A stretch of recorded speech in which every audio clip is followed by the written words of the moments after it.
of my first iterations on this device is going to be to see if I can come up with a more fluid tight seal for the bottom of this thing.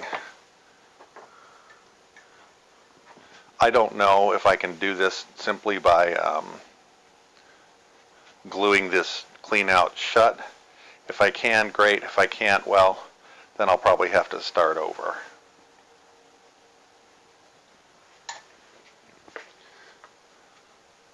I'm not going to lose anything by trying to do it this way, however, so might as well give it a shot and see what happens. I kind of wanted to leave this open so I could clean out the device, but frankly, the lye pouring all over the place has sort of made me realize that my need is really not for cleaning it. Much more, I need water tightness.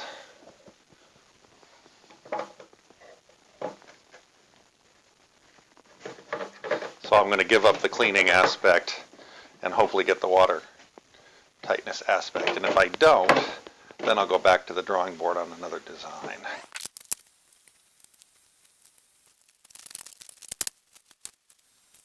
I guess I could have thought about an O-ring on here. Oh well, too late now.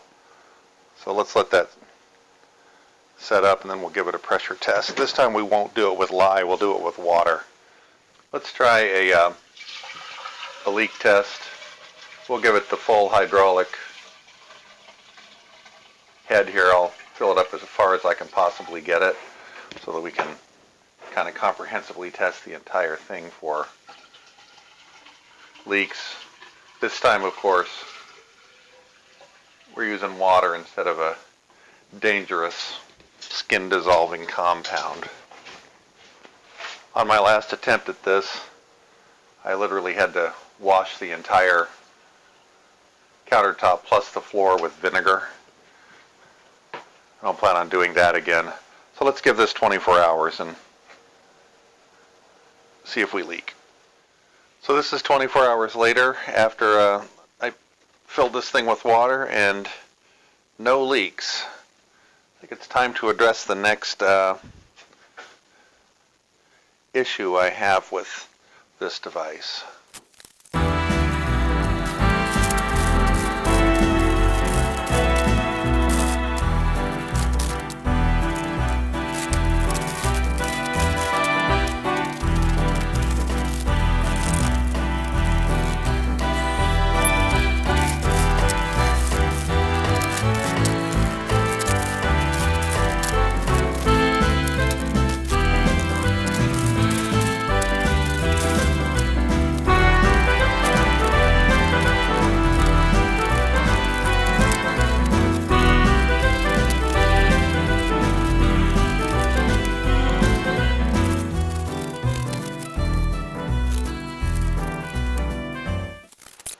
Okay, well hopefully that'll handle the stability issues. I didn't want to do that until I knew I'd dealt with the leak.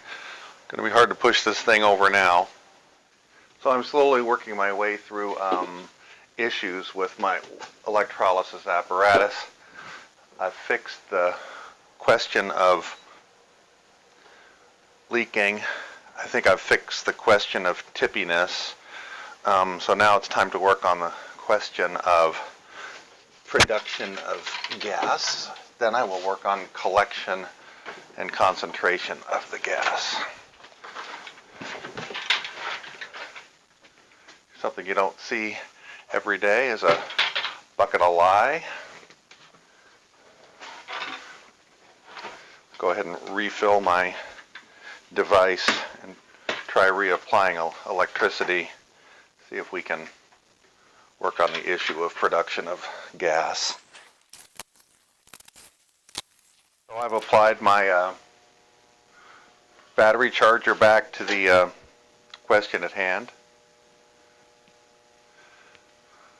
Negative electrodes producing hydrogen, positive electrodes producing oxygen. So this is rated at 50 amps at 12 volts, and if I put it on volts,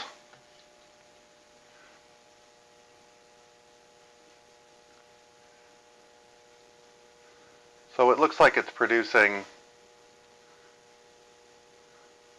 around 6 volts. One of the things about a battery charger is, first, this thing's about 20 years old, and second, it's got sensing circuitry that determines the state of the battery, so it might not really be delivering because it's not sensing good battery status. Let's go ahead and see if this is hydrogen. It's possible I can light it. I'll try that. Yeah, I did. I lit it. So it is hydrogen. It's kind of fun lighting hydrogen. So my little friend here has a pretty inexpensive variable power supply that I bought from our friends in the Far East. And it's rated for 30 volts at 10 amps. Right now it says 31 at 8 amps. Let's see what we get if we check against this. I'm not sure about the ammeter, but I'm getting 31 volts. It's clear the production of gas is much more exuberant.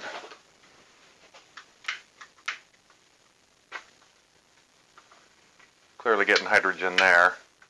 I really don't know if it's going to work. My problem is I want to put my collection caps on with a gas-tight connection, but I don't want to use PVC cement because I want to be able to get back in there if I need to. So I'm going to try it this way. I think this stuff ought to produce a gas-tight connection that I can then break if needed. I don't know. We'll see. Okay, so gas production on, and we'll give it 60 minutes on the clock. Well, here we are 1 hour after I turned this thing on, and this result is, as you can imagine, extremely gratifying. Obviously hydrogen and oxygen, as you would expect, the hydrogen has twice the volume of the oxygen. If you measure the diameter of that, that's 19 centimeters, so we'll call that 20 centimeters since it's not a perfect sphere. And if you calculate that out, that's about 4 liters of hydrogen. So 4 liters of hydrogen and 2 liters of oxygen per hour, that's a pretty significant production of gas. A couple things, my power supply has got the fan kicked in, and not unexpectedly, this thing's getting kind of hot. I probably really shouldn't be driving it as fast as I'm driving it because it's injecting a lot of energy into the water, and the one thing I don't want to do is boil my electrolyte solution. So I think we can say that I've solved the tipping problem, I've solved the leaking problem, and I've solved the gas production problem. So I'm going to go ahead and turn this off now and work on the issue of collection. So here is my collection method. Essentially, it's the same balloon, but with a valve, so I can fill the balloon, turn it off, and remove it from the device. Now I have to tell you, this is a flammable gas, and this is an oxidizing agent, and I don't think doing this in the house is a very good idea. I think this is the kind of product that you should probably make outside, kind of well away from your dwelling. One other thing I wanted to point out is that I think, as usual, it was the king of random that sort of popularized electrolysis, and his device was a single chamber device. It was really kind of more sophisticated than this, but it only produced a combined gas of hydrogen and oxygen together, and I think that's kind of developed the colloquial term of HHO, and seems to be big among the YouTuberati. I specifically wanted a dual chamber device so I could collect these gases separately, because the thing about HHO is that, frankly, the only thing it's really good for is blowing shit up. So that's not really what I wanted to do. I want to actually use this stuff to make something. Now, that doesn't mean that being able to make HHO when you want to is an entirely bad idea, but luckily my design allows me to do that.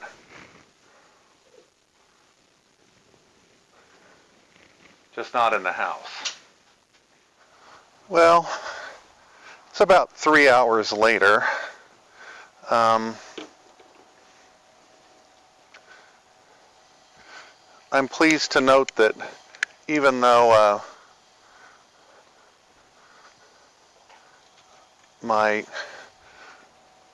electrolysis device is significantly less sophisticated than the one from the King of Random. It actually makes rather more gas than his device did. So I've got the basics down. I've made it stop leaking. I've got it so it won't tip over. I figured out a way to collect the gas. My next move is going to be to come up with a way to store the gas efficiently, because this big balloon is not going to efficiently store this gas. And I've also got a way to make either HHO or individual gases as I want to. As we know, our problem with HHO is it's really not good for anything but blowing shit up. But what the heck. So let's call this an episode. Please feel free to like and subscribe if you want, or don't if you don't want. That's fine too. Tell your friends if you want, or don't if you don't want. That'll be a-okay. Remember the name of the episode, or remember the name of the series. Don't try what I'm doing at home, or if you're going to, use a great big stick. So thanks very much for watching.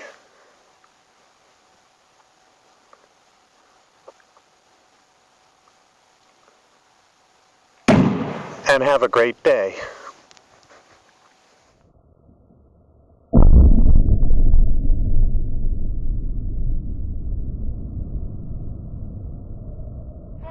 Get out of the way, please. It's running, bursting into flames, and it's falling on the morning fast, and all the folks believe that this is terrible. This is one of the worst catastrophes in the world. It's like 400 or 500 feet into the sky. It's a terrific crash, ladies and gentlemen. The smoke and the flames now, and the flame is rising to the ground, not quite to the mooring mast. Oh, the humanity.